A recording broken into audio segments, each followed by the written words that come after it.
I like diamonds, I like stunning, I like shining, I like $1,000,000 deals. Where's my pen? Bitch, I'm signing. I like those Balenciagas, the ones that look like socks. I like going to the Tula. I put rocks all in my... A wise person once said, the travel isn't always pretty. It isn't always comfortable.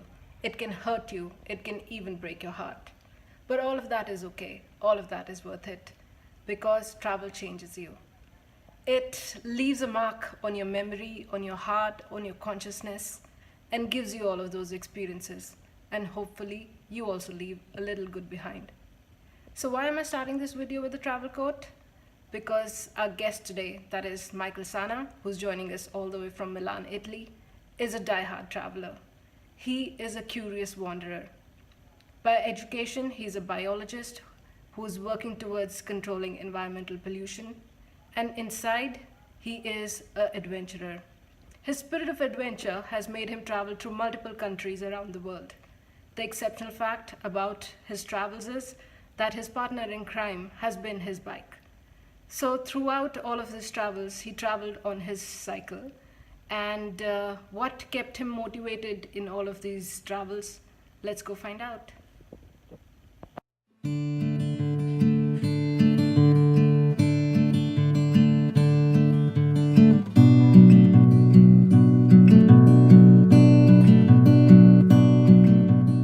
So hi Michael, thank you for joining us here on Roadbenders. And before we start, I just want to start with a quote. It is said that jobs fill your pockets, but adventure fills your soul. And I'm sure you agree with me on that. Yes, for sure, for sure. And also, Dalai Lama has said that you should, once in a year, you should definitely visit a new place that you've never seen before. And I don't think anybody else follows that policy better than you. So on that note, let me ask you, when did your cycling journey begin? When did you start cycling, outside of the country? Well, I used to travel a lot, but the first serious cycling out of my country overseas was in Costa Rica, and it was more than 20 years ago because it was the 96. Wow. So it really interests me that you were in Italy and you chose a place so far away that is, between the Americas, the central part of America. Why Costa Rica? Well, as I told you, it was my first travel, but I already traveled around the world. So I saw Costa Rica was a small country, quite a small country, and with a bicycle, for me it was a good way to start because there were 900 kilometers and I could see a lot of places in Costa Rica. So I say, okay, let's try it, let's see what's happened. Right.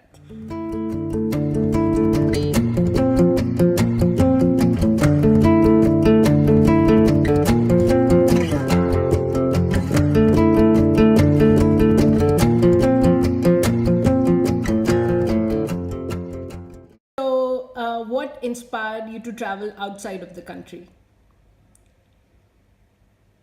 I really love to see how is the world outside country. Italy is a very beautiful place, but I want to see how the world is made. I am a biologist, so I love nature, and so I start traveling in Africa, and but for me all the world is beautiful. So this is the reason why I started traveling when I was 18 years old, and then I started with a bicycle, traveling with a bicycle. It was because a knee injury. I broke my knee playing football. I had to go to bicycle, and I saw that also in my surroundings I discovered new places with the bicycle because I went slowly. So I say to myself, if I can see many things when I am in my country, maybe it's a good way to see other places. I can see them better, and it was true. True. And isn't it incredible that what started as therapy for a knee injury actually became life therapy later on. So it changed the way you were looking at life later on, isn't it? Right. So what are the challenges that you face while you're riding solo into a foreign country?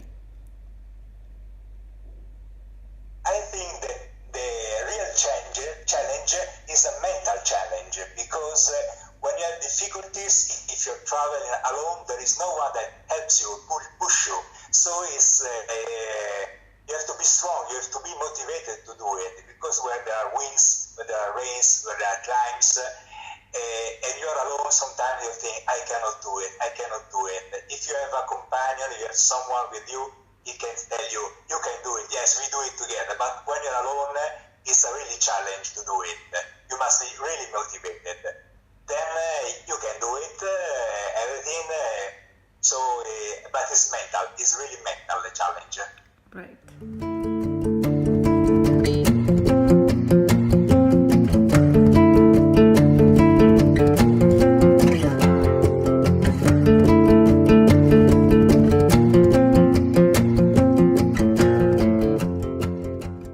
So, how many countries have you traveled through till now?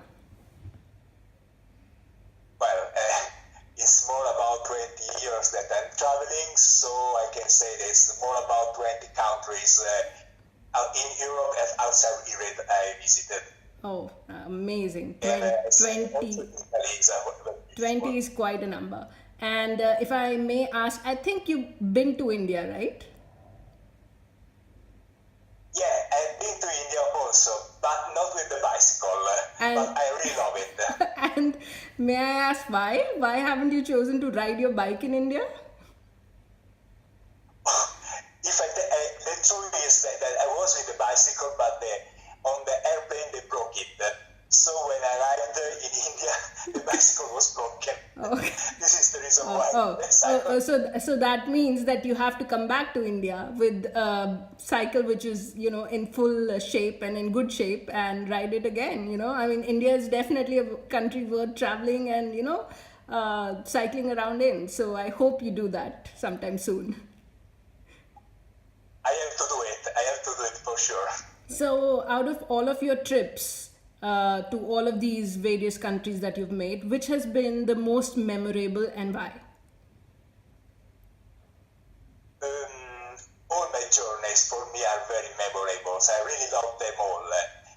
Anyway, I can say that maybe Mongolia was the most incredible because I was there in the 2005, so it's more about 15 years ago, so there were no mobile phones, there were no GPS. I had to cycle with no roads, no public roads. There were still people living in a nomadic style with the tents. So it was like a jump in the century ago. It was really an unbelievable experience. Landscapes are wonderful all around the world, but the experience in Mongolia was the only one. Awesome. That's really good. So, which is the next destination that you're planning to travel to?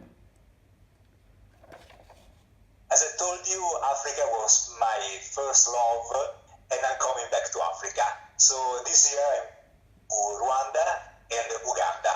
I was already in Uganda 20 years ago, but I'm coming back there. Okay, so what is the calling for Africa? Why does, why do you want to travel back to it again and again? I love nature, and I think that Africa is the best place to see nature, wildlife, everything that I really love is there. Right.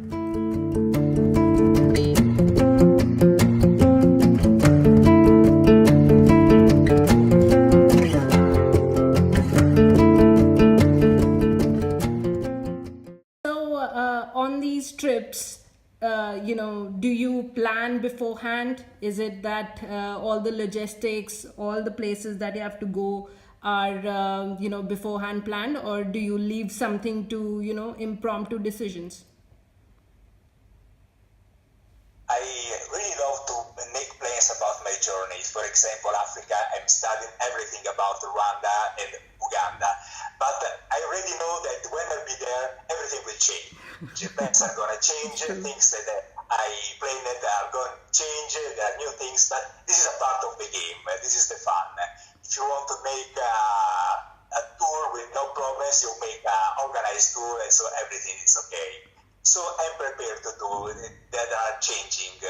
Anyway, I must say that you have to prepare the travel, because I think it's stupid that you go there and you're not prepared for the journey.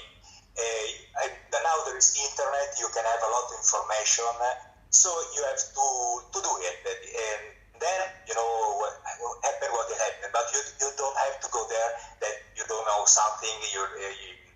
I think it's stupid. Just go there and have fun, but not prepared. Right. So, but when you travel, you are very well equipped, right? So, what do you prefer? Would you prefer to put out your tent and stay the night over there, or would you prefer a hotel? I really love to stay in the tent, but sometimes or always it's very hard to bring a tent with you because for the weight. And if you do some climbs, you have a weight with you, so it's not so nice. Anyway, sometimes you need it, and in Africa I will need it. I will bring my tent, so it will be hard, but the price is that I will sleep in the nature, so I can do it.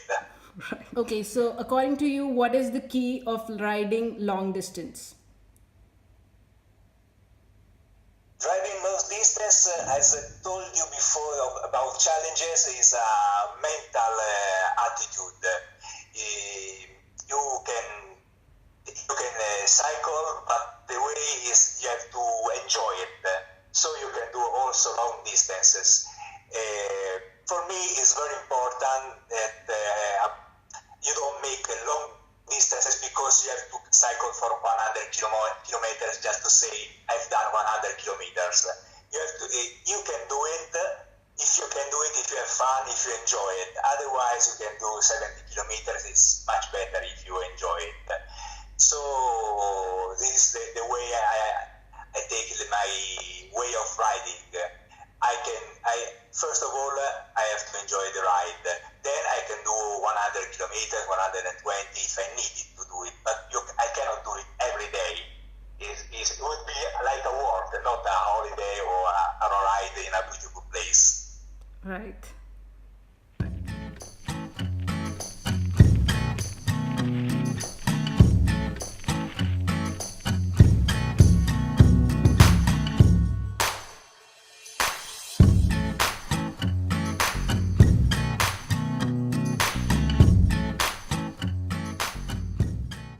So, which is the bike that you prefer to ride when you go on these long distance rides?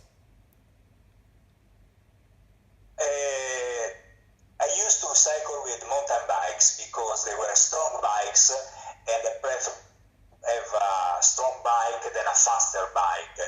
Now there are trekking bikes. There are something like mountain bikes, but a little more faster, but strong enough. And this is the way now I'm cycling, the trekking bikes for the moment. Okay. So, how much time do you spend in a country? I mean, you must be getting some amount of leave. So, how many days do you generally spend, and how often do you travel? They are usually my holidays. So I have 4 weeks of holidays a year in August, because I can take holidays only in August. So they are my 4 weeks I spend there. That is a quite good period, because in 4 weeks, if you cycle for 70 kilometers a day, at the end you can do a long trip. Yeah, that's right.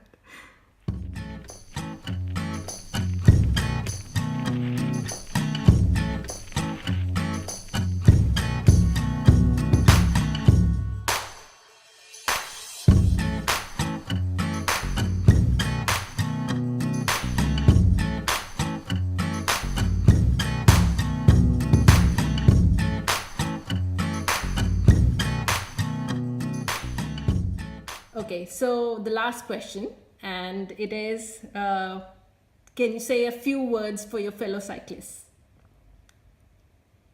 Well, I can say that the world is very beautiful, and cycling, to travel the world with a bicycle, is the best way to do it. So do it, but especially enjoy the run, but enjoy the ride.